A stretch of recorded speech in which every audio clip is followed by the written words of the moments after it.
चलिए, screen visible है।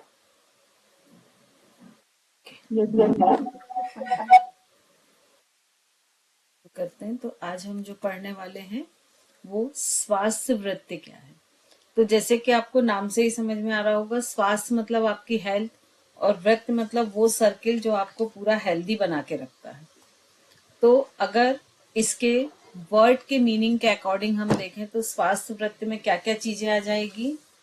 दिनचर्या, ऋतुचर्या, लाइफ स्टाइल, आपका फूड, खाना खाने का तरीका, बैलेंस डाइट जिसको हम कह सकते हैं, न्यूट्रिएंट्स, और इसके साथ आपके विचार, आपकी थॉट प्रोसेस। तो इन ऑल अगर हम देखें तो इसमें आपके 4 मेन स्तंभ आ जाएंगे। कौन कौन से? आचार, विचार, आहार, विहार। ठीक है, तो इन चारों से मिलके ये पूरा स्वास्थ्य वृत्त बनता है। तो अब हम देखते हैं कि ये स्वास्थ्य वृत्त की जो कल्पना की गई है ये आयुर्वेद के अकॉर्डिंग की गई है।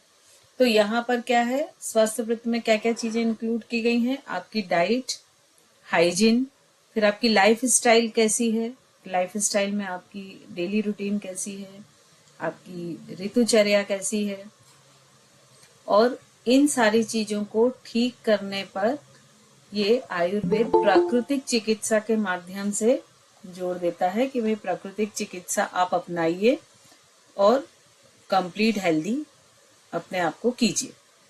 तो ये जो हेल्दी होना है, रोगों को रोकना है, और जितने हेल्दी लोग रहेंगे उतना हेल्दी समाज रहेगा। और इसके लिए बहुत जरूरी है कि व्यक्ति डेली रूटीन उसकी बहुत अच्छी रहे, उसकी ऋतुचर्या मतलब मौसम के नियमों के आधार पर रहे। इन शॉर्ट जो हम बार बार बोलते हैं कि लोकल और सीजनल जो फूड है वो आपको कंज्यूम करना चाहिए, यहाँ पर वो वही चीज बोल रहे हैं। फिर नैतिक आचरण मतलब आपका जो मोरल वैल्यू है वो होनी चाहिए, क्योंकि मोरल वैल्यू ही आपकी थॉट प्रोसेस को बनाती है और आपकी थॉट प्रोसेस ही रिस्पॉन्सिबल होती है आपके शरीर के निर्माण में। इसके बाद आहार में पथ्य या पथ्य की क्या चीज आपको खाना चाहिए और क्या चीजें आपको नहीं खाना चाहिए। तो ये आपके व्यक्तिगत जरूरतों के हिसाब से ये तय होना चाहिए कि कौन सी चीजें खाना है और कौन सी चीजें नहीं खाना है। अब इसके मुख्य सिद्धांत क्या क्या है? सबसे पहले पर्सनल और सोशल हाइजीन, मतलब जहां आप रह रहे हैं, आपका घर, फिर आपके घर के बाहर आपका जो पूरा एक कॉलोनी है, कॉलोनी से बाहर आपकी सिटी है, तो ये सारी चीजें हाइजीन के पॉइंट ऑफ व्यू से साफ सुथरी होनी चाहिए।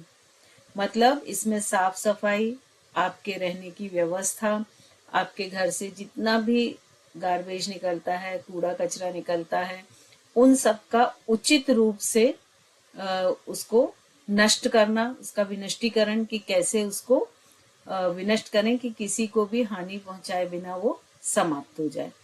वर्तमान में देखें तो इसमें सबसे ज्यादा डेंजर कौन सा कचरा निकल रहा है? प्लास्टिक, है ना। क्योंकि जो हम फल सब्जी बाकी का जो कचरा निकलता है तो वो सब क्या होता है, कहीं ना कहीं धरती में जाके या तो एब्जॉर्ब हो जाता है और फिर वो साफ हो जाता है, वो डिटॉक्स हो जाता है, या फिर वो रीयूज हो जाता है, तो या फिर वो धरती के साथ नष्ट हो जाता है। लेकिन प्लास्टिक एक ऐसी चीज है कि जो सालों बरसों तक, मतलब कई 100 सालों तक भी अगर वो धरती के अंदर रही आए तो भी वो नष्ट नहीं होती है। तो यहाँ पर जो मेन आज हमको निपटने की जरूरत है वो किससे है? प्लास्टिक से।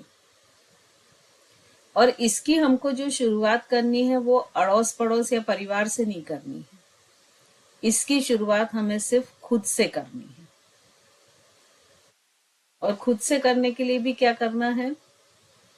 एक छोटी सी थैली आप अपने पर्स में फोल्ड करके रख लें, या आप गाड़ी से ही जाते हैं तो उस गाड़ी की डिक्की में रख लें, तो आपके पास हर बार वो चीजें अवेलेबल रहेंगी। तो पॉलीथीन का कम से कम यूज होगा। बॉटल जो है वो हम ऐसा मानते थे कि जो बिस्लरी बॉटल्स हैं वो बहुत अच्छा पानी होता है, लेकिन अभी बहुत सारे प्रूफ्स ऐसे हुए हैं कि वो पानी ज्यादा हार्मफुल होता है। क्यों होता है कि वो पानी जब फिल किया जाता है तब तो वो बहुत अच्छा होता है, अल्कलाइन भी होता है और उसमें आयोनाइजेशन भी बहुत अच्छा होता है। लेकिन होता है क्या, आप लोग ने देखा होगा कि अभी जैसे गर्मी आएगी तो ये पानी की बोतल की खपत बढ़ जाएगी। अब मान लो कोई एक शॉपकीपर दिन भर में 100 बॉटल मंगाता है पर डे, तो उसके पास इतना फ्रिज में स्पेस नहीं होता कि वो 100 बॉटल को फ्रिज में रख पाए। वो करता क्या है कि वो बाहर कहीं डंप कर देता है बॉटल्स को, उसमें से 10 बॉटल खोल के फ्रीजर में रख या फ्रिज में रख देता है, और फिर उसके बाद जब वो खत्म होने लगती है तो नेक्स्ट बढ़ाता जाता है। नतीजा क्या होता है कि वो जो 90 बॉटल बाहर धूप में पड़ी है और टेम्परेचर बढ़ता है, तो उसके जो प्लास्टिक के माइक्रो ग्रेन्यूल्स हैं वो उस पानी में घुलते जाते हैं, और जितना अधिक हीट में वो बॉटल रहेंगी उतनी अधिक उसमें प्लास्टिक के पार्टिकल्स पाए जाएंगे। और वो जब प्लास्टिक के पार्टिकल जमीन में या कहीं भी नष्ट नहीं होते हैं तो वो हमारी बॉडी में भी नहीं होते हैं, और जब वो प्रॉपर बाहर नहीं निकल पाते हैं तो वो बॉडी में कैंसर जैसी चीजों को क्रिएट करते हैं। तो जो टाटा हॉस्पिटल मुंबई की है, जिसे कैंसर की एक बहुत बड़ी हॉस्पिटल माना जाता है, वहां पर सबसे ज्यादा जो रिस्पॉन्सिबल कैंसर के लिए माना गया है वो प्लास्टिक है।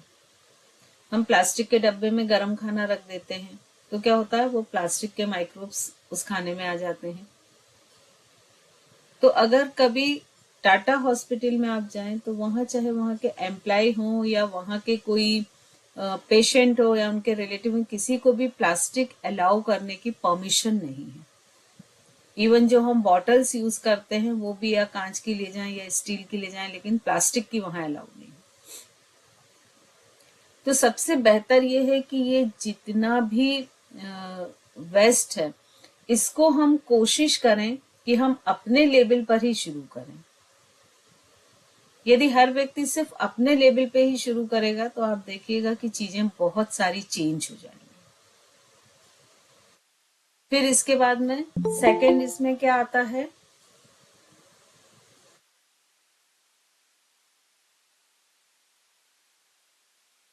सेकंड इसमें आता है डाइट और न्यूट्रिशन, मतलब पथ्य और अपथ्य।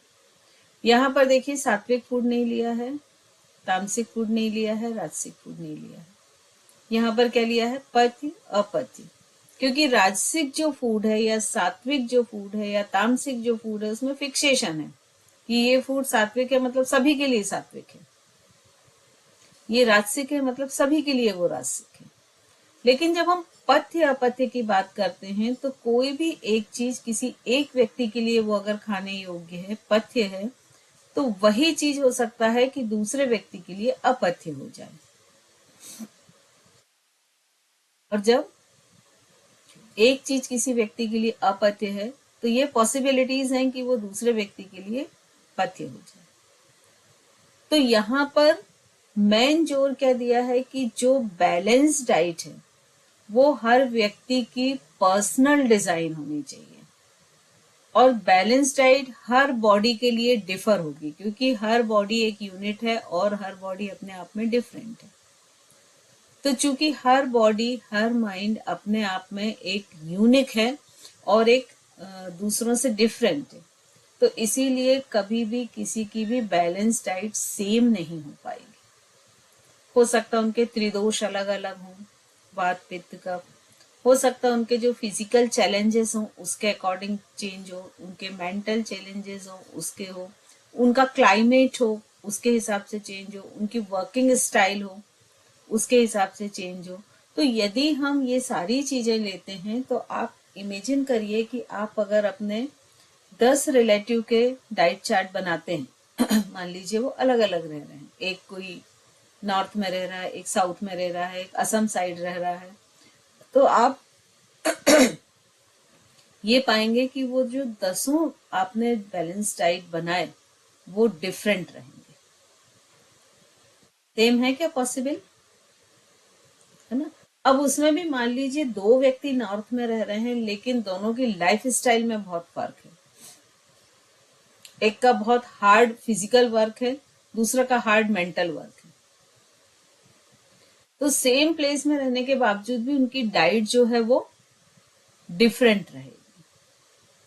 तो यहाँ पर जो स्वास्थ्य वृत्ति है उसमें एक व्यक्तिगत कस्टमाइज्ड डाइट के लिए जोर दिया गया है कि उस व्यक्ति की व्यक्तिगत आवश्यकताओं के अनुसार ही डाइट बैलेंस हो सकती है और उसके हिसाब से ही उसकी डाइट को निर्धारित करना चाहिए।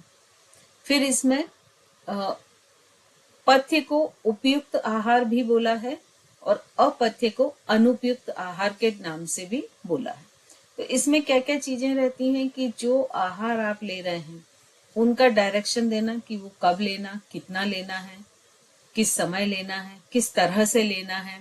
और फिर कुछ चीजें जो बैड कॉम्बिनेशन हम जिनको कहते हैं सॉरी, खाने के जो बैड कॉम्बिनेशन होते हैं, जैसे दूध के साथ खट्टे फल, जिनको हम विरुद्ध आहार या बैड कॉम्बिनेशन होते हैं, उनका भी ध्यान रखना कि वो दो ऐसी चीज साथ में नहीं लेना जिनका कॉम्बिनेशन गुड नहीं है।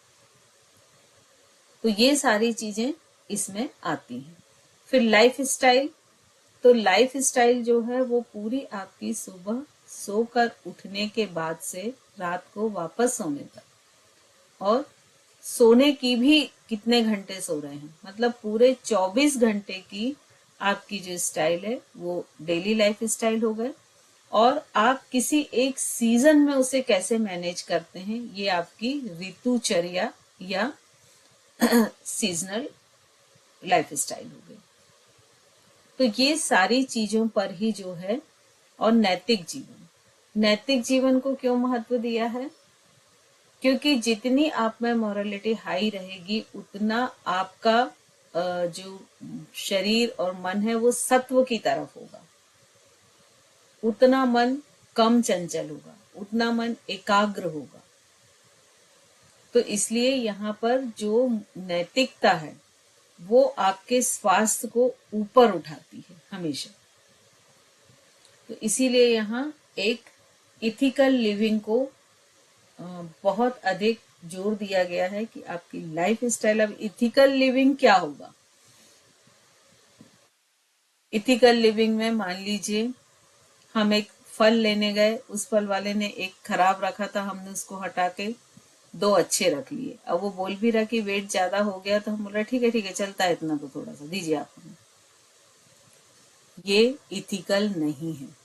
इथिकल क्या है कि जब उस फल वाले ने अपने लिए फल खरीदे होंगे बल्क में, तो उसके कुछ ना कुछ उसमें खराब भी आए होंगे, तो हमारा भी रिस्पॉन्सिबिलिटी बनती है कि हम उसमें शेयर करें। तो यदि हमने 10 फल लिए हैं तो हम 9 अपने मन के लें, एक उसको बोलें कि उसको जो रखना है रख दे, ठीक है। यदि हम किसी शॉप में गए, उसने हमको पैसे रिटर्न किए, अब वो गलती से उसने ज्यादा पैसे रिटर्न कर दिए, हमने देख लिए, लेकिन हम चुपचाप घर आ गए, तो भले ही आपने जबरदस्ती नहीं लिए हैं, उससे छीने नहीं है, लेकिन ये इथिकल भी नहीं है। तो ये सारी चीजें इथिकल लिविंग में आती हैं। अगर आपका कोई काम है, शॉप है, आपने उसमें मान लीजिए आपको 100 रुपीज से अगर 110 होता है तो बहुत सारे टैक्सेस लगते हैं, तो आपने 10 रुपीज को हाइड कर लिया, ये 10 रुपीज भी आपके इथिकल नहीं है। तो टैक्स चोरी से लेके सारी चीजें इसमें आती हैं। यदि सपोज एक कस्टमर आया और वो बहुत, कई होते हैं ना कस्टमर की बहुत आर्ग्यू करते हैं, बहुत परेशान करते हैं, उसने बोला नहीं आपने बोला 100 रुपए किलो, उसने कहा नहीं 90 ही दो, कस्टमर को भी नहीं जाने देना चाहते हैं, आपने 90 पे एग्री तो कर लिया, लेकिन वो जो 1 kg देना था उसमें थोड़ा कम कर दिया, तो ये भी इथिकल नहीं, ठीक है। क्योंकि भले ये किसी को भी नहीं मालूम होगा, लेकिन आपको खुद को तो मालूम है ना, और आपको खुद को मालूम है मतलब आपके सोल को भी मालूम है, आपकी आत्मा को भी मालूम है। और जितना आत्मा पे अनइथिकल चीजें आएंगी उतने अधिक उस पे माया, अविद्या, इन सब के आवरण होते जाएंगे और उसका जो तेज है वो मलिन होता जाएगा, ढकता जाएगा। क्लियर हो गया यहाँ तक? अब इसके बाद योग और प्राकृतिक चिकित्सा। तो यहाँ पर ये सलाह देते हैं स्वास्थ्य वृत्त में कि योग और प्राकृतिक चिकित्सा को नियमित करना चाहिए, जिससे कि बॉडी डिटॉक्स होती जाए और बॉडी की हेल्दी रहे, उसको अस्वस्थ होने का, रोगों को आने का मौका ही ना मिले। रसायन, कायाकल्प मतलब कुछ ऐसे हर्ब होते हैं कि जिनसे वाइटलिटी और जीवन की आयु शक्ति बढ़ती है। तो इन सप्लीमेंट्स हम कह सकते हैं। तो ऐसे हर्ब्स होते हैं जो जिनको हम इन जनरल भाषा में सप्लीमेंट बोलते हैं। तो यहाँ आयुर्वेद के हिसाब से कुछ ऐसे हर्ब्स होते हैं, तो उन हर्ब्स को हमें लेना चाहिए। फिर सामाजिक स्वास्थ्य के जो कार्यक्रम है, मतलब एक सोशल भी हमारी रिस्पॉन्सिबिलिटी बढ़ती है कि हम बार बार ऐसे हेल्थ से रिलेटेड प्रोग्रामों को ऑर्गेनाइज करें, अवेयरनेस लाएं। साथ ही हमारा जो एनवायरनमेंट है उसको भी हेल्दी रखने की एक मोरल ड्यूटी आपकी ही होती है, तो उससे रिलेटेड भी हमें काम करना चाहिए। अब ये मोरल ड्यूटी कैसी होती है? ट्रेन में हम जा रहे हैं, एक व्यक्ति ने कचरा फेंका, हमने अपने साथ वालों को 4 चीज सुनाई कि देखो इसको कुछ मैनर्स ही नहीं है, ट्रेन को गंदा कर रहे हैं, साफ रखना चाहिए, और हमने उसको वहीं पड़ा रहने दिया। ये आपकी ड्यूटी नहीं है, ये सोच के। लेकिन बेटर क्या है कि हम उसको बिना कुछ कहे हम उसको उठा के और डस्टबिन में डाल दें। ठीक है? तो शुरुआत हमको अपने से करनी चाहिए, ना कि किसी भी और को बदलने की। अब आयुर्वेद में इसका इम्पोर्टेंस क्या है? तो ये जो हेल्थ को प्रोटेक्ट करता है, जितनी भी डिजीज होती है, यहाँ पर आयुर्वेद का जो स्वास्थ्य वृत्त से लेके उद्देश्य है ये है कि व्यक्ति बीमार ही ना पड़े। बीमार पड़ने के पहले ही हम उसको इतना हेल्दी रखें, उसके इम्यूनिटी को, उसके रोग प्रतिरोधात्मक शक्ति को इतना सशक्त बना के रखें कि रोग आए ही ना। तो पहला तो यहाँ पर है। दूसरा क्या है कि यहाँ पर शरीर की बस बात नहीं करता है, आयुर्वेद मन की भी बात करता है और आत्मा की भी बात करता है।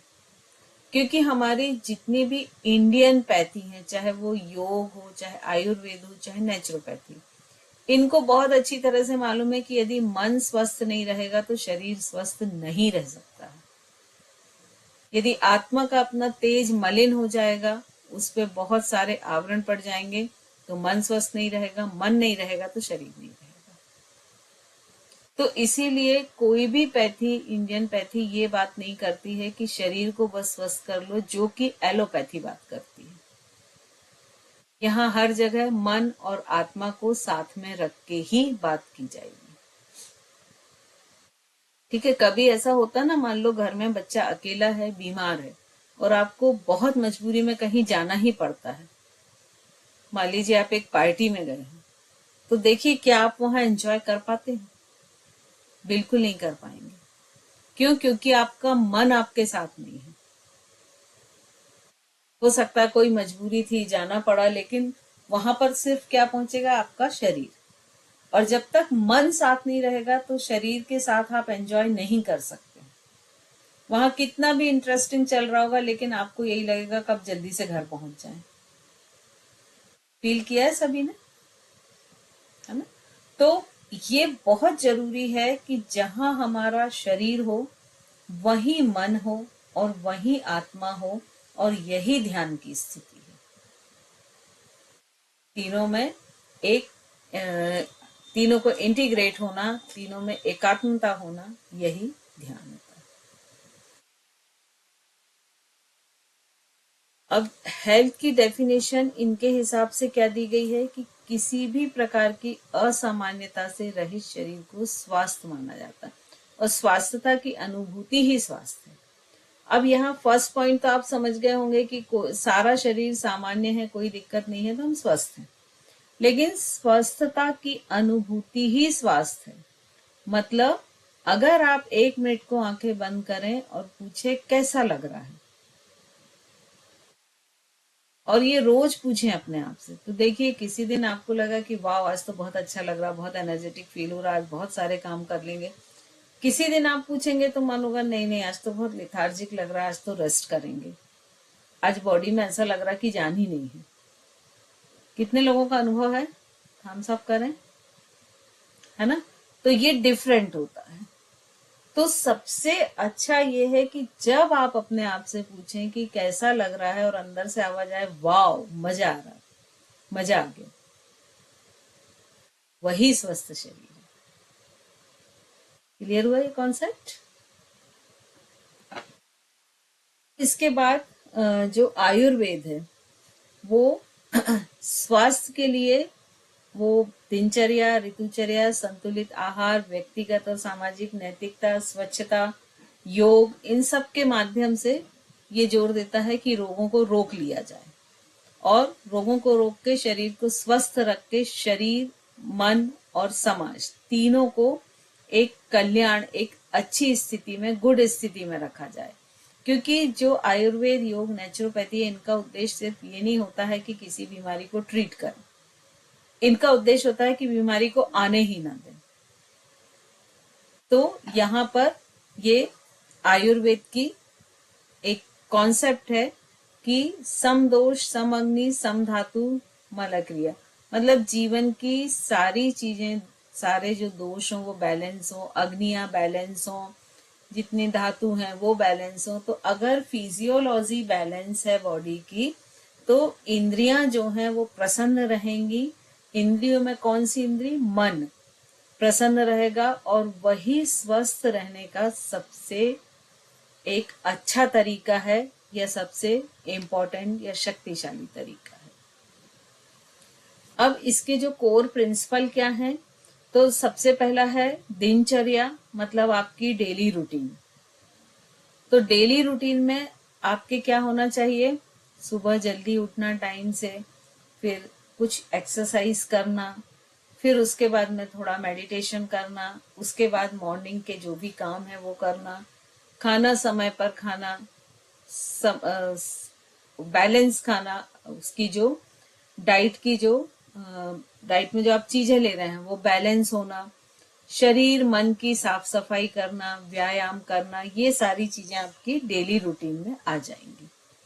फिर इसके बाद ऋतुचर्या, मतलब संतुलन बनाए रखने के लिए जो भी सीजन चेंज होता है, तो उस सीजन में जो आहार खाए जाने चाहिए हम वही खाएं।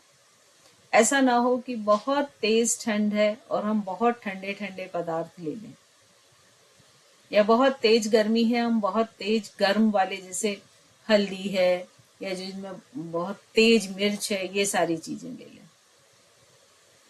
तो हमें जो ऋतु है उसके हिसाब से अपने फूड को बैलेंस करना चाहिए। फिर डाइट, मतलब आहार, तो जो आपकी डाइट है वो बैलेंस होना चाहिए। आपकी डाइट ऋतु के अनुसार होना चाहिए। आपकी डाइट आपकी शारीरिक व्यक्तिगत जो भी जरूरतें हैं उनके हिसाब से होना चाहिए। जैसे कि मान लीजिए मेनोपॉज के बाद आपकी डाइट में कैल्शियम अधिक होना चाहिए, सुबह धूप में जरूर घूमना चाहिए जिससे D3 मिले आपको। तो ये जरूरत के हिसाब से होनी चाहिए। फिर नैतिक आचरण, मतलब इथिकल जो वैल्यूज हैं वो होना बहुत जरूरी है, क्योंकि वही आपको हेल्दी रखता है। योग और प्रकृति चिकित्सा, मतलब आपको डेली योग करना चाहिए, एक्सरसाइज करना चाहिए, बॉडी को डिटॉक्स करने आप नेचुरल जो चिकित्साएं होती हैं, नेचुरोपैथी होती है, उसकी हेल्प ले सकते हैं। और हाइजीन मेंटेन करना चाहिए कि व्यक्तिगत रूप से और साफ रहें जिससे संक्रमण से बचाव हो। उसके साथ ही वर्क प्लेस, होम, सभी चीजों को हाइजीन रख सकें जिससे आप संक्रमित ना हो, इन्फेक्शंस ना हो। अब इसकी इम्पोर्टेंस क्या है हम ये देखते हैं। तो ये जो स्वास्थ्य वृत्त है ये उचित आहार, दैनिक मौसमी दिनचर्या, स्वच्छता, व्यायाम और मानसिक संतुलन जैसे एक इंटीग्रेटेड लाइफ स्टाइल होती है।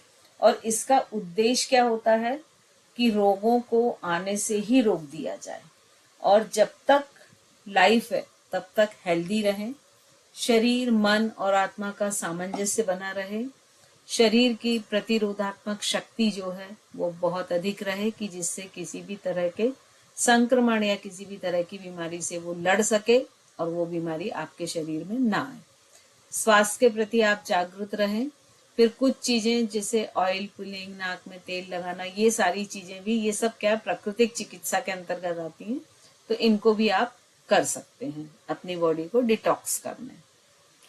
फिर इसका हेल्थ केयर सेक्टर में क्या है कि यहाँ पर शुरू से जैसे हम बोल रहे हैं कि बीमारी को ठीक करने की बजाय ये किस लिए की जाती है कि बीमारी शुरू होने के पहले ही रोक दी जाए। तो यहाँ पर ये जो स्वास्थ्य वृत्त है ये पूरा का पूरा इस पर आधारित है कि शरीर को टिल डेथ तक हेल्दी रखा जाए और कोई भी बीमारी उसमें ना आए। तो इसमें सबसे बड़ा क्या होगा कि ये जो प्रोसेस है ये ऐसा होगा कि आपके बॉडी में इन्फेक्शन, हार्मफुल बैक्टीरिया, वायरस की ग्रोथ ही ना होने दे।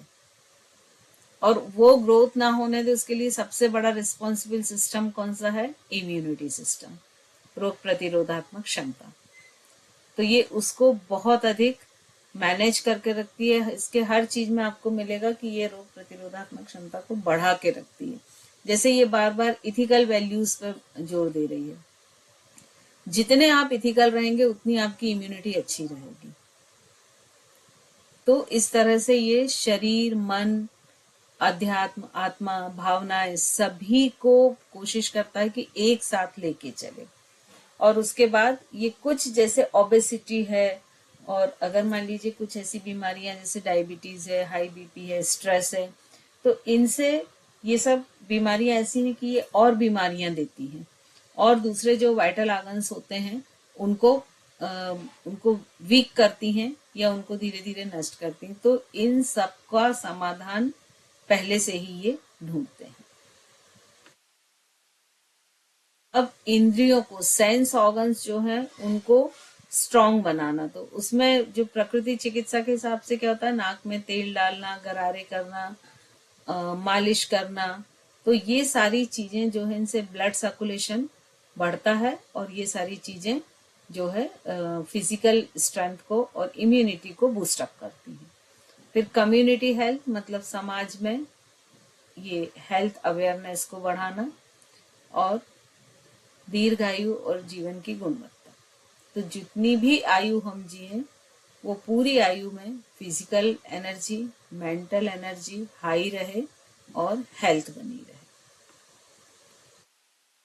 अब इसकी जो प्रैक्टिस क्या है इसकी और बेनिफिट क्या है, तो शायद स्लाइड रिपीट हो गई है। तो यहाँ पर एक पॉइंट एक्स्ट्रा है, हाइजीन तक हमने पढ़ लिया था, एक पॉइंट एक्स्ट्रा है। देखिए ऋतुचर्या, दिनचर्या पढ़ ली थी, योग व्यायाम पढ़ लिया था, आहार पोषण, स्वच्छता, सचेतनता और आत्मनियंत्रण मतलब माइंडफुलनेस और सेल्फ कंट्रोल। तो सेल्फ कंट्रोल कैसे आएगा? जितना आप प्राणायाम, मेडिटेशन की तरफ बढ़ेंगे उतना आपका सेल्फ कंट्रोल बढ़ेगा। सेल्फ कंट्रोल मतलब क्या है? कभी होता ना कि हम कहीं गए, हम बहुत बड़े हैं और सब सोफे पे बैठे हैं और किसी ने हमसे बोल दिया नीचे बैठ जाओ या पीछे बैठ जाओ, तो वाह, फिर तो मतलब हमारा मन ही खराब हो गया। जो चीज हम करने आए थे वो सब एक तरफ गई और पूरे समय इन्होंने अच्छा ऐसा किया, अब मेरे घर आने दो, जमीन पे बिठाऊंगी मैं तो। कितनी लंबी चैन हो जाती है ऐसी। तो उन सब से परे होना मतलब अपने अहंकार से मुक्त होना और अपने मानसिक स्वास्थ्य को बना के रखना। उस समय ये सोचना कि उनके पास वही है, उनकी जो सोच है वो वहीं तक है, तो हमको उसके इक्वल नहीं लाना है, उससे ऊपर उठाना। तो यहाँ पर माइंडफुलनेस और सेल्फ कंट्रोल को बहुत महत्व दिया गया है। इवन ईटिंग में भी ये बोला गया है कि माइंडफुल ईटिंग कीजिए, कि जब आप खाना खा रहे हैं तो उस खाने के लिए अपनी पूरी अवेयरनेस को जोड़ के रखिए। कि यदि आपने हाथ से बाइट बनाया तो वो जो टच आपके फिंगर्स में हो रहा है खाने का, उसे फील करें। फिर आपने उसको मुंह में डाला तो आपके मुंह के अंदर जो टच हो रहा है, जो टेस्ट डेवलप हो रहा है, जो सलाइवा उसमें मिल रहा है, सब चीजों के लिए अवेयरनेस रखें। अब इसके हिसाब से लाइफ स्टाइल कैसी होनी चाहिए, ठीक है। तो ये लाइफ स्टाइल में इन्होंने कहा है कि ये ऐसी होनी चाहिए कि जिसके द्वारा मोटापा या अन्य कोई बीमारियां शरीर में ना आए, और बीमारियों के आने के पहले ही ये उससे शरीर की रक्षा कर ले। और इसके लिए उचित अग्नि मतलब पाचन आपका अगर बहुत अच्छा हो तो वो हेल्पफुल होता है। बॉडी डिटॉक्स होती रहे तो ये रोगों को ना आने में हेल्पफुल होती है। तो ये दो चीज पर ये स्वास्थ्य व्रत बेस्ड है। अब यहाँ पर देखिए स्वास्थ्य व्रत और स्वास्थ्य जीवन, तो इसके जहां भी ये प्रिंसिपल्स आएंगे तो वही आएंगे, डेली रूटीन, ऋतुचर्या, डाइट। क्योंकि इन्हीं तीनों चीजों से हम हेल्प होती है कि हम स्वस्थ रह सकते हैं। योग प्राणायाम, फिर नैतिक आचरण, कायाकल्प और कारणों से बचाव। फिर आधुनिक जो हमारी जीवन लाइफ स्टाइल है उसमें हम कैसे कर सकते हैं। तो आधुनिक जीवन जो हमारा है उसमें देखिए आज जो प्रेजेंट की लाइफ स्टाइल है इसमें obesity, diabetes, stress, high BP, thyroid, ये कुछ ऐसी अर्थराइटिस, ये कुछ ऐसी बीमारियां हैं कि जहां यदि हम पहले मान लीजिए 10 लोग खड़े होते थे तो शायद किसी एक को कोई बीमारी निकलती थी, लेकिन अभी वो 10 में से शायद 5 या 6 इन बीमारियों से ग्रसित निकले।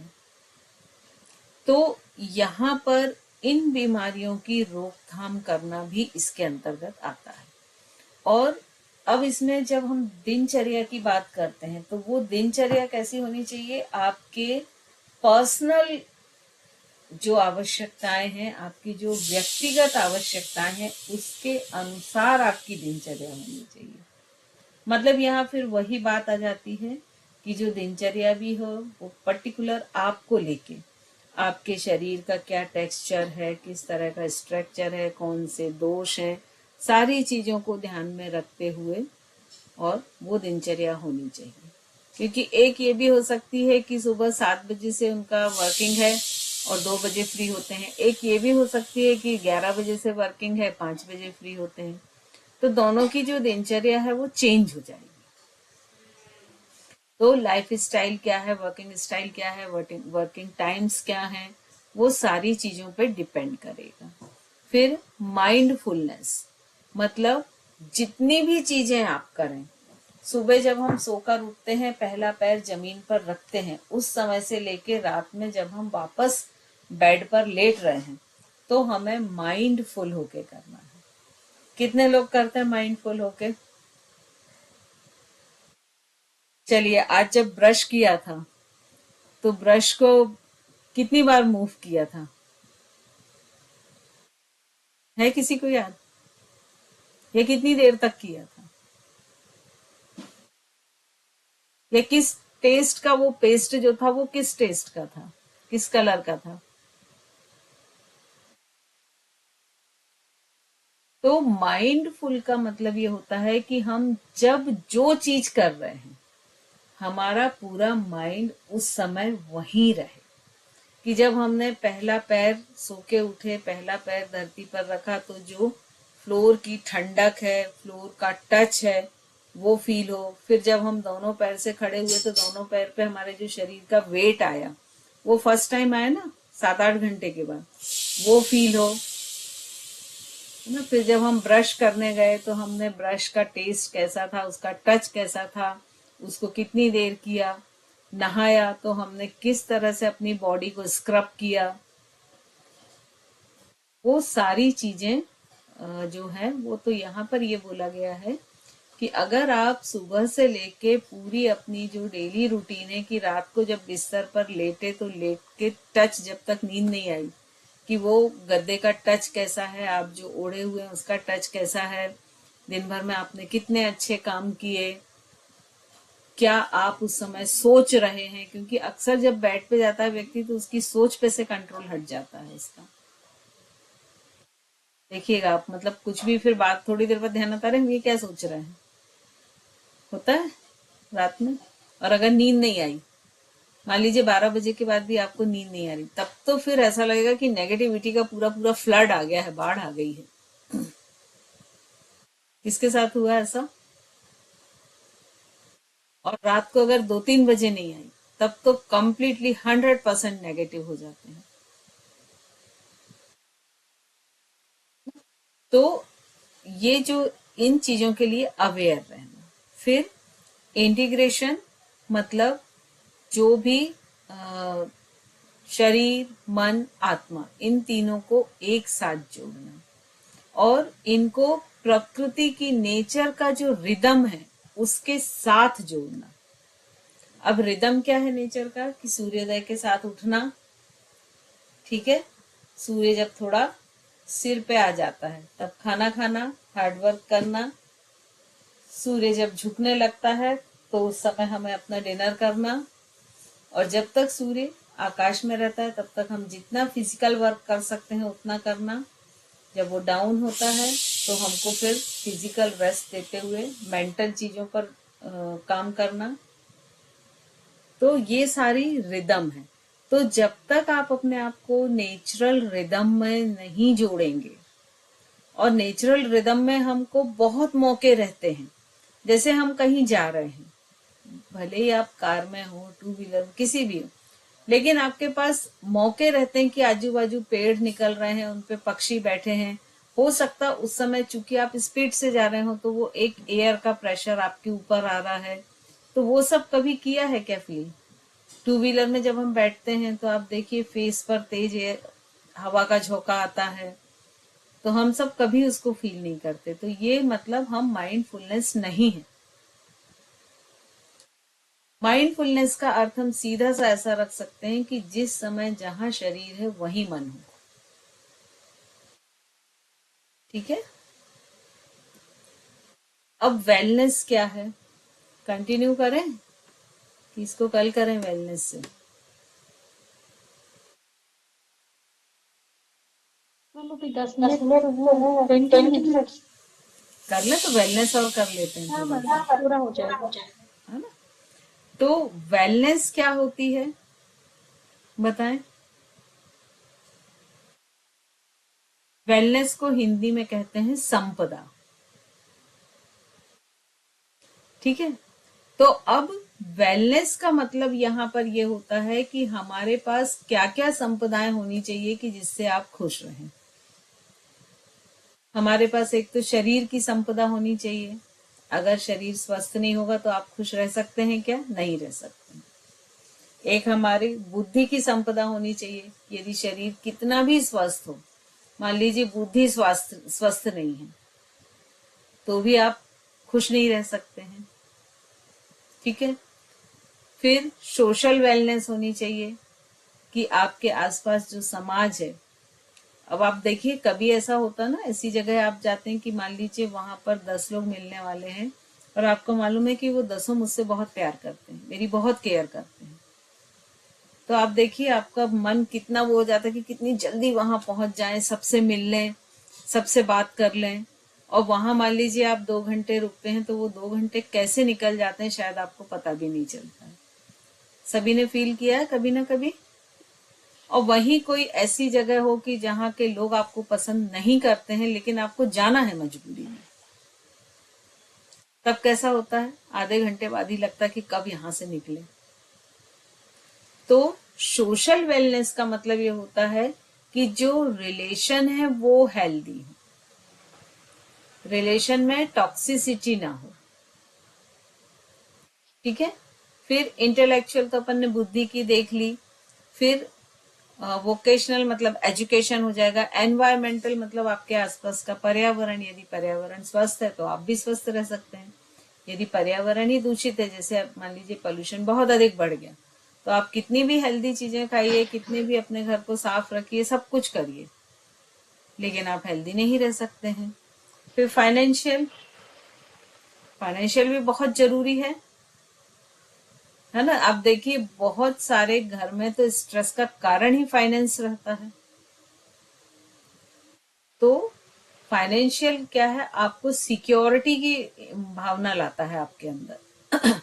यदि आपके पास देखिए फाइनेंस एक प्रॉपर अरेंज करके रखा है तो आप बहुत निश्चिंत रहते हैं। और अगर कभी ऐसा होता है कि आपके पास फाइनेंस नहीं है, तब आप देखिए आप कितनी इनसिक्योरिटी फील करते हैं। फील किए हैं कभी? आप मान लीजिए मार्केट जाते हैं, आपके पास 1000 रुपीज हैं, आप बहुत गुड फील करते हैं कि अगर कोई चीज बहुत ही अच्छी लगी तो ठीक है हम ले लेंगे। लेकिन कभी ऐसा हो कि आपके पास पैसे नहीं है तो आप मार्केट घूमते हैं भी तो कितनी इनसिक्योरिटी में घूमते हैं, चीजों से बचते हुए घूमते हैं कि कहीं कोई चीज पसंद ना आ जाए। किया है फील कभी किसी ने? है ना? तो फाइनेंशियल वेलनेस भी बहुत जरूरी है। फिर फिजिकल की हमने बात कर ली, स्पिरिचुअल वेलनेस। स्पिरिचुअल तो हमेशा वेल ही होगी, ऐसा मानते हैं क्या सब? कौन कौन मानता है?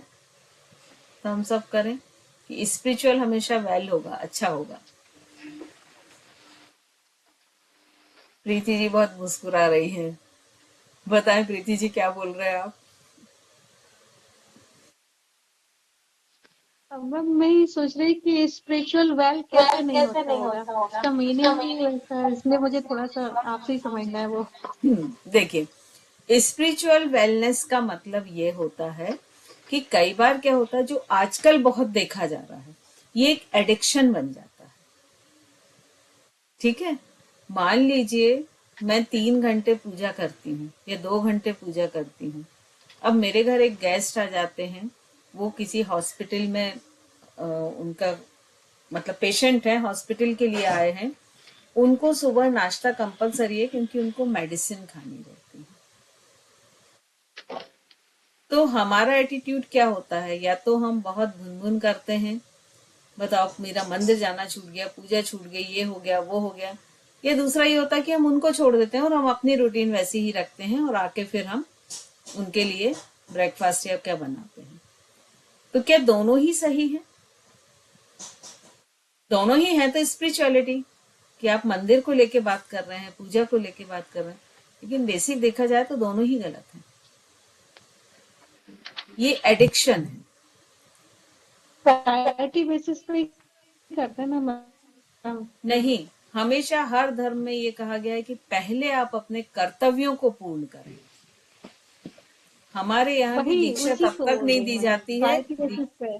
हाँ, हाँ, दीक्षा तब तक नहीं दी जाती है अगर यस वो मैम। देखते हैं कि इनके ऊपर कोई रिस्पॉन्सिबिलिटी है, तो दीक्षा नहीं मिलती है। सुना होगा आप लोग ने बहुत बार। तो हर धर्म में ये है कि पहले अपने कर्तव्य को पूरा करें, उसके बाद धर्म पर आए। लेकिन एडिक्शन कैसे होता है कि जैसे हमने किसी से बात की तो बोले अरे यार घर में पूजा करते हैं तो 2 घंटे तो पूजा में ही लग जाते हैं। बोले क्यों लग जाते हैं? बोले अरे सासू माँ ने इतनी सारी मूर्तियां इकट्ठी कर ली हैं, अब सब मूर्ति को स्नान कराओ, कपड़े पहनाओ, सारी चीजें करो तो हो जाता था। हमने कहा भाई सब हटा के एक रख लो। नहीं नहीं, वो कुछ अनिष्ट ना हो जाए, वो तो सासू जी ऐसी करती थी तो हम भी ऐसे ही करेंगे। यहाँ क्या है देखिए, आप पूजा भाव से नहीं कर रहे हैं, आपका भाव नेगेटिव हो गया है। ये वेलनेस नहीं है। और डेफिनेटली वो पूजा आप नेगेटिव भाव के साथ कर रहे हैं तो आपके साथ क्या होगा, नेगेटिव ही होगा उसका इफेक्ट, पॉजिटिव नहीं होगा। ठीक है, घर में यदि मान लीजिए बच्चे को 7:30 बजे स्कूल जाना रहता है और आपका नहीं नहीं मुझे तो मंदिर जाना जरूरी है, मैं तो पूजा भी करूंगी, मंदिर भी जाऊंगी, आप उसको अकेला छोड़ के कि तू चले जाना, मैंने तैयार कर दिया और मैं निकल जाती हूँ, तो ये आपका अपने कर्मों से विमुख होना है, आपके कर्तव्य से विमुख होना है। तो ये आपको आज आप देखिए कि लोग कितने पागलों की तरह पूजा पाठ कर रहे हैं। मतलब आप किसी भी धार्मिक प्लेस में भी जाइए तो वहां भी ऐसी भीड़ नजर आती कि लगता हर व्यक्ति यहीं आ गया मैम उस 100% करेक्ट है इसमें तो। है ना? उसके बाद भी लोग इतना परेशान क्यों हैं फिर? जब इतने पूजा पाठ कर रहे हैं, इतना अच्छे बन रहे हैं, फिर क्यों परेशान है? क्योंकि आप वहां जाने वाले यदि 10 व्यक्ति आपको मिलते हैं तो 10 में से मेरे ख्याल से 10 ही बोलेंगे कि ये परेशानी है। फिर क्यों परेशान है? क्योंकि वो जो पूजा है वो नेगेटिव इमोशन के साथ की जा रही है, आज कोई व्यक्ति 1 लाख रुपए दान दे और उसका ये बोला जाए कि भैया माइक से नाम नहीं लिया जाएगा, आपका कहीं नाम नहीं लिखा जाएगा, तब देखिए उसके मन में कैसी हाय तौबा मचती है। 1 लाख दिए हैं और नाम नहीं लिखा जाएगा, नाम देगा ही नहीं कोई भी। ठीक है। मैंने एक क्वेश्चन एक भैया से किया था कि भैया यदि लोगों को ये बोल दिया जाए कि आप आहार दीजिए, मंदिर आइए, लेकिन आपको कोई भी पुण्य नहीं मिलने वाला, आपकी लाइफ जैसी ही वैसी ही चलेगी, तब क्या यहाँ इतनी भीड़ होगी? तो वो भैया जी ने मुझे आंसर दिया था, गलती से भी ऐसा बोल मत देना, नहीं तो एक व्यक्ति नहीं दिखेगा यहाँ। तो हम स्वार्थवश जब स्पिरिचुअलिटी अपनाते हैं तो वो वेलनेस नहीं है। जैन धर्म में सबसे पहला शब्द लिखा जाता है कि यदि आप मंदिर जा रहे हैं तो निस्वार्थ भाव से जाइए, नहीं तो मत जाइए। स्पष्ट ये लिखा है। यदि आप कुछ मांगने जा रहे हैं मत जाइए। तो जब ये निस्वार्थ भाव से और जो कर्म हम कर रहे हैं वो माइंडफुल होके किया जाता है, तभी वो स्पिरिचुअल वेलनेस में आता है। अदरवाइज हमसे भाग रहे हैं। कोई व्यक्ति आया बोले मैं तो चारों धाम करके आ गया हूँ। अब चारों धाम में जब उससे पूछा कि भैया यहाँ गए थे तो मूर्ति कैसी थी, अरे वहां तो जल्दी जल्दी सब आगे पीछे कर रहे थे तो हमने भी सिर झुकाया आ गया, मूर्ति तो देख भी नहीं पाए। वो किस काम के चारों धाम? तो हम जो कर रहे हैं वो दिखावे के लिए कर रहे हैं, अपने स्टेटस को मेंटेन करने के लिए कर रहे हैं कि हम इतने धार्मिक हैं, है ना। यहाँ पे मैं हमेशा एक एग्जाम्पल देती हूँ कि जैसे मान लीजिए मैं रात में खाना खा रही हूँ, कोई मेरे घर आया, अब मेरा फर्ज है कि मैं उनको बोलूंगी कि आइए खाना खा लीजिए, क्योंकि मैं खा रही हूँ, है कि नहीं ये फर्ज? बताइए, सामने यदि कोई खा रहा है तो सामने वाले को क्या बोलना चाहिए कि नहीं हमने खा लिया है आप लीजिए। सहज ये है ना भाव। लेकिन सामने वाला क्या बोलेगा, हम कौन रात में खाते हैं, हम तो शाम को ही खा के आ गए। तो यहाँ क्या हो गया, अहंकार हो गया। मतलब वो आपको ये शो कर रहा है कि आप छोटे हैं उनसे, आपका त्याग कम है, जबकि धर्म झुकना सिखाता है ना।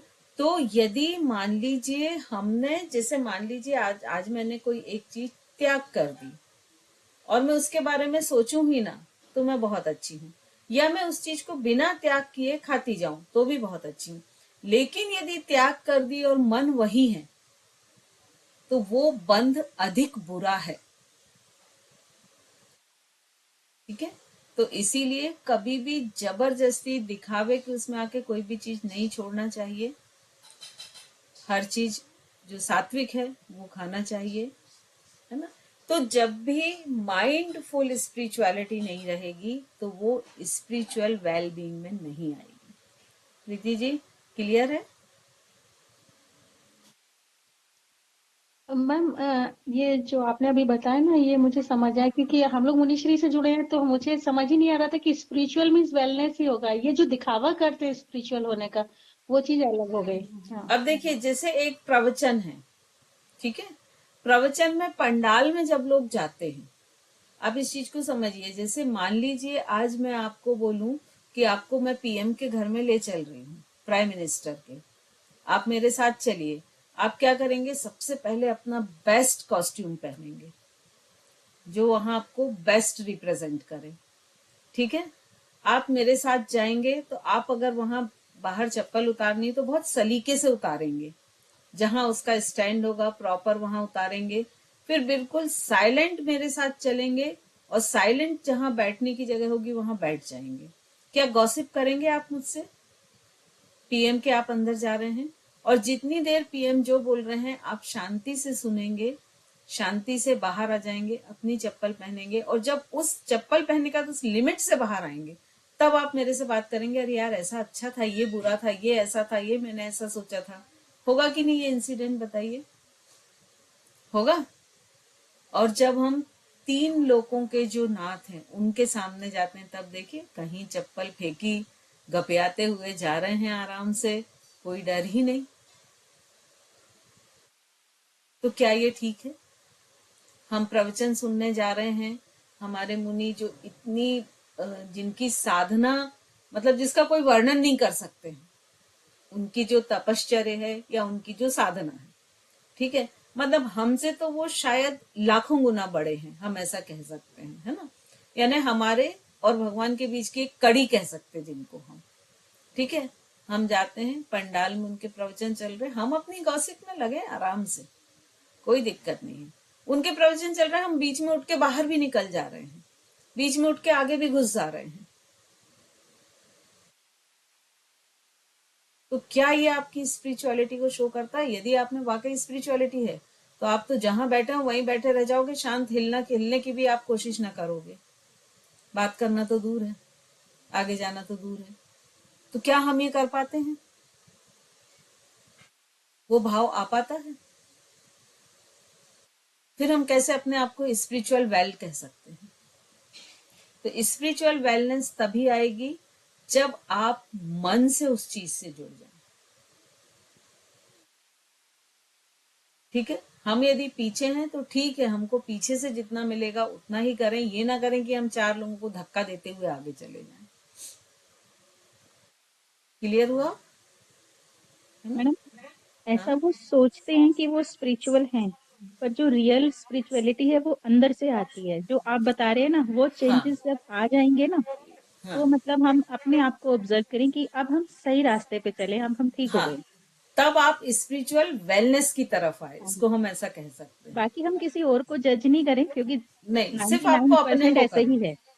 सिर्फ आपको अपने को करना हाँ है। हाँ हाँ। जिस दिन हम मंदिर की चौखट पे पैर रखें और हमारे रोम खड़े हो जाएं कि बाप रे, 3 लोग के स्वामी के सामने जा रहे हैं, कैसे जाएंगे, क्या बोलेंगे, कैसे करेंगे, हम्म, उस दिन आपकी स्पिरिचुअलिटी वेलनेस आ गई आप में। अब हमने अरहम ने भी सीखा कि अहम से अरहम की यात्रा, और अरहम जब हमें खुद में आएगा ना, तब हाँ फील होगा, तब पता हाँ, चलेगा कि भाई हमने अरहम सीखा, हम अरहम तक पहुंच पा रहे हैं सी कुछ।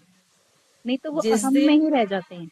कई बार ऐसा होता ना कि जैसे कभी हमारा हम्म, पीरियड टाइम है या कुछ है, हम 3-4 दिन मंदिर नहीं जा पाते हैं, है ना, 4-5 दिन, एक हफ्ते नहीं जा पाए, या कभी बाहर चले गए, कोई भी रीजन हो सकता।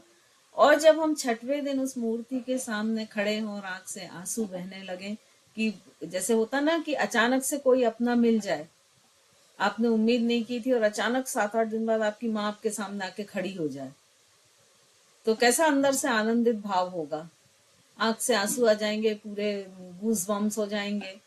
वो इमोशन जब आपका आ जाए, तब आप सुने समझे कि आप उससे जुड़ रहे हैं। और वो कब आएगा? जितने आप अकेले में उस एनर्जी से मिलेंगे, क्योंकि भगवान भी एक एनर्जी है ना, सुपर पावर एनर्जी है। हम क्या करते हैं कि भीड़ में जाते हैं तो उसमें उस एनर्जी को हम फील ही नहीं कर पाते। अदरवाइज आप जो बहुत पुराने मंदिर है ना, जैसे कुंडलपुर में बड़े बाबा के आसपास बहुत छोटे छोटे से मंदिर हैं, सभी ने देखे होंगे, और बहुत शांत रहते हैं, उनमें बहुत कोई भी मतलब ऐसा बहुत भीड़ भाड़ नहीं रहती है। उसमें आप कभी पूरे मन से घुसिए तो देखिए आपके पूरे रोम खड़े हो जाएंगे, आंखों में आंसू आ जाएंगे। तो ये स्पिरिचुअल वेल बींग है, और हमें यहाँ किसी में लाने की कोशिश नहीं करना है, हमको सिर्फ अपने आप को स्पिरिचुअल वेल बींग बनाना है, अपने अंदर इस वेलनेस को लाना है। हमें बिल्कुल कोशिश नहीं करना कि ये हमारा अपना है तो इसमें आ जाए, क्योंकि ये इमोशन है, ये अंदर से आता है, इसको आप क्रिएट नहीं कर सकते। और मैं लास्ट है, हाँ मैम, बोलिए। मुझे पर्सनली ऐसा लगता है कि जैसे मैं भी जब जुड़ी थी धर्म से, वैसे बचपन से ही किया अभी भी, तो जैसे कल्चरल प्रोग्राम होते हैं या केवल खेलने में, इन्हीं चीजों में, अभी 7-8 साल पहले भी, तो अगर ये भी अगर हो रहा है, तो अगर कोई कर रहा है इतना भी, तो वो भी बुरा नहीं है, क्योंकि रास्ता यहीं से ही जाएगा। वो धीरे धीरे खुद ही चेंज हो यहीं से जाएंगे, और खुद ही मतलब समझ जाएंगे सच क्या है, सही सच क्या क्या है। है, क्योंकि आपको जो हम्म, माइंडफुल है वो ब्रश करने से ही शुरू करना पड़ेगा। हाँ। धीरे धीरे फिर आप में वो आदत आती जाएगी और आप हर चीज से जुड़ने लगेंगे। हम अपने बच्चों को भी जैसे भेजते हैं, चाहे वो नहीं इतनी उनमें अभी है अटेंटिव, इतने नहीं समझते हैं, पर वो सीखते वहीं से ही है, खेल खेल में ही सीख जाते हैं पहली बड़े। सीढ़ी तो चढ़ना ही पड़ेगा हाँ, हाँ। कहीं और ना। जब सीख लिया, जब सही स्पिरिचुअलिटी पे आ गए, तो फिर अपने अंदर फील करने की जरूरत है, फिर अपने किसी को अंदर, हाँ। बताने की जरूरत नहीं। और लास्ट है इमोशनल वेलनेस, मतलब इमोशन हर व्यक्ति के पास बहुत सारे रहते हैं, अच्छे भी रहते हैं, बुरे भी रहते हैं। लेकिन यहाँ पर दोनों तरह के इमोशन, चाहे वो अच्छे हों चाहे बुरे हों, दोनों जब बहुत अधिक एक्सट्रीम होते हैं तो दोनों ही बुरे माने गए हैं, चाहे वो खुशी का हो चाहे दुख का हो।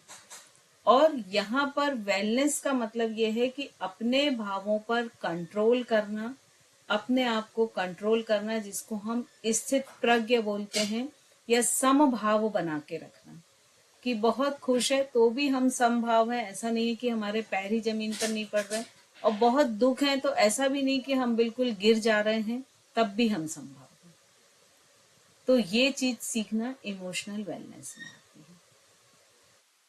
ठीक है, तो आज हमने इनको सबको थोड़ा थोड़ा समझा है। अब हम इनको थोड़ा डिटेल में भी लेंगे, क्योंकि ये सारी चीजें जो हैं ये बहुत जरूरी हैं जीवन की, मुझे ऐसा लगता है, और सभी को ये मालूम होनी चाहिए। थोड़ा सा हम इसको डिटेल में भी लेंगे। मैम बहुत सुंदर समझाया।